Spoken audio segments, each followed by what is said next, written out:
Vancouver, using just the right amount of pot may lead to better sex, according to experts. For those looking to heighten their passion and arousal, marijuana-based products are here to offer an answer. Rachel Weiss of Cannabis Culture holds a box of MJ Lust cannabis-infused pleasure oil. Jennifer Gauthier, for Star Metro, topicals and lubricants, with cannabinoid components, fly off the shelves at Cannabis Culture, one of Vancouver's oldest pot paraphernalia shops, according to Jeremiah Vandermeer, the CEO. "There's a definite market," he said in an interview. "It's been used as an aphrodisiac for years, and with legalization looming by October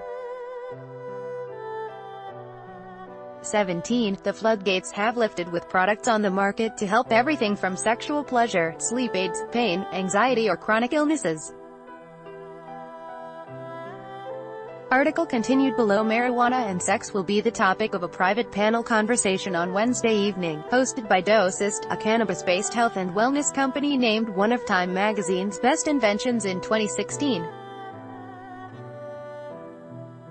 "Anything that can make you relaxed has the potential to make people more aroused," said sex therapist Kim Switnotsky. "I don't think it's a lot different than a glass of wine," she explained. "There is no magic pill, it's difficult to create one." Read more.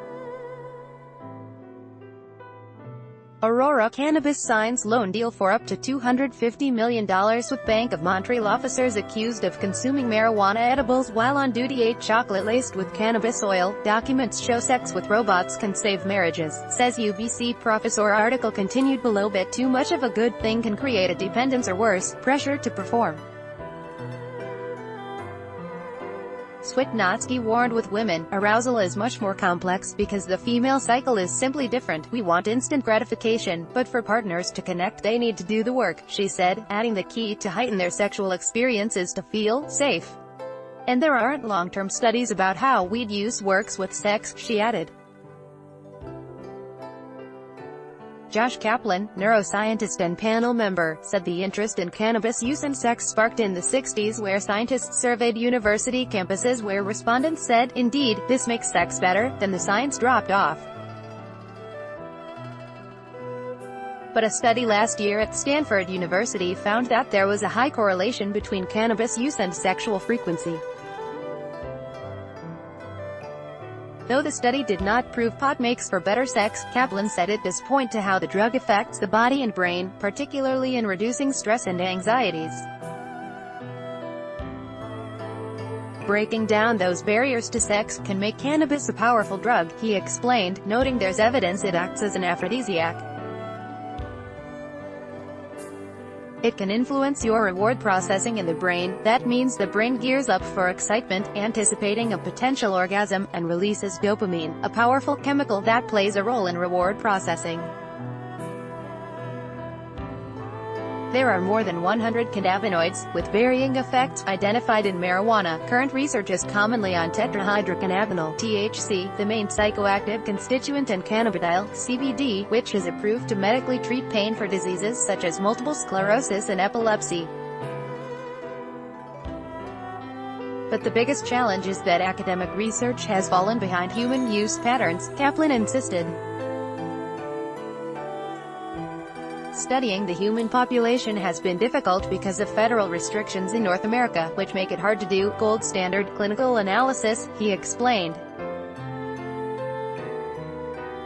Understanding how different components of cannabis interact and the dosing range by which you get therapeutic benefits but also reduce negative side effects is key, he said.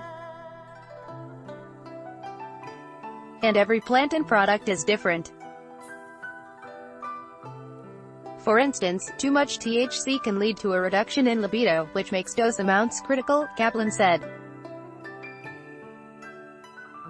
Dosist, the company based in California with plans to expand into the Canadian market, have developed 2 formulas to assist with sexual health.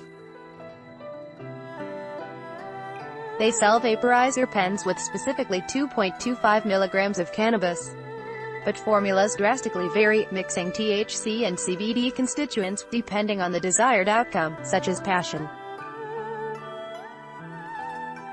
This allows people to pull back a little bit, check their egos at the door, and connect with partners on a more intimate level, said Josh Campbell, the president.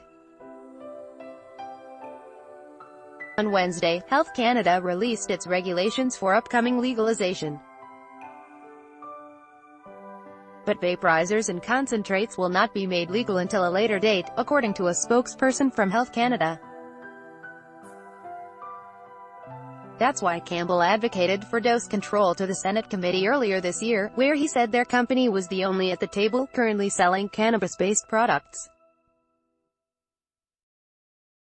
Every other drug has dose control as a pillar of Western medicine, he said, pointing to prescription medications, alcohol and tobacco.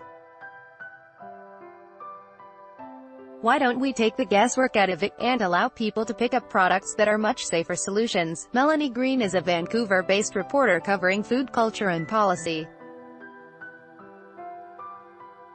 Follow her on Twitter, @MDG Media.